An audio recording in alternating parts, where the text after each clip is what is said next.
Migliaia di pellegrini hanno partecipato alla sagra di San Costantino di Sedilo e va sottolineato pellegrini e non turisti o forestieri, come si dice per altre sagre, perché a San Costantino di Sedilo la gente ci va perché ci crede e tutti, forse anche i bancarellari, accendono il loro cero e compiono i 7 giri intorno alla chiesa, affollano il santuario e offrono al santo il loro ex voto per grazia ricevuta. C'è gente che ci arriva a piedi percorrendo decine di chilometri.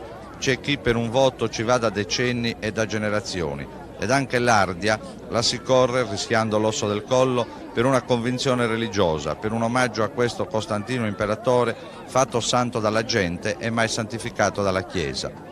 È insomma soltanto una grande festa di fede. Il turismo, il folklore, la stessa corsa a cavallo sono fatti che rischiano di diventare marginali di fronte a questa eccezionale carica di fede convinta che difficilmente si ritrova in altre feste dedicate a santi ufficiali, a santi cioè riconosciuti dalla Chiesa, costretta a Sedilo a dedicare le messe a Sant'Elena, madre di Costantino, perché ufficialmente il parroco, primo custode della sagra dell'Ardia, non può fare quello che fanno invece migliaia di pellegrini devoti, cioè non può invocare e pregare San Costantino imperatore, vincitore su Massenzio e primo glorioso patron del cristianesimo nell'antica Roma, fatto santo dai sedilesi e venerato, chissà perché, moltissimo dai sassaresi.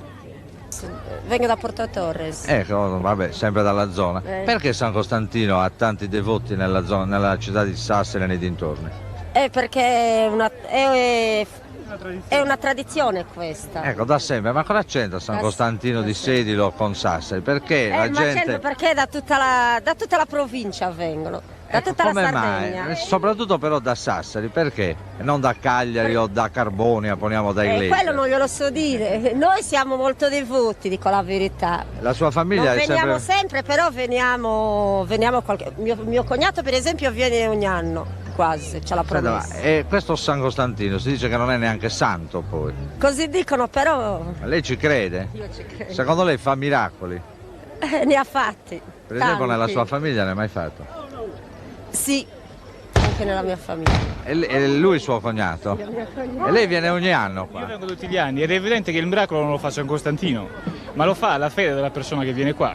Ascolti, ma perché viene tanta gente dai paesi lontani, per esempio da Sassari a San Costantino? Perché viene tanta gente? Perché è una festa che si antica anticamente, che è una cosa che si sente di venire a Ma per devozione? Sì, una devozione. Ma questo San forte. Costantino non è neanche santo per la sì Chiesa. che è santo, anche per la Chiesa adesso è santo. È stato santo tutta la vita, l'abbiamo conosciuto noi, grande, che un veramente... Ma ne fa grazie secondo lei? Sì, che ne fa grazie. Lei per esempio ha mai avuto grazia nella sua famiglia da San Costantino? Sì, mia sorella 2 anni fa, 3 anni fa, ha avuto un'operazione grave. Ma tanta gente ha un'operazione grave e poi ma dico di mia sorella. guarisce senza San Costantino. Sì, eppure San Costantino ha fatto la grazia lei Di farla guarire. Guarire, sì. E se non ci fosse stato San Costantino non sarebbe guarita?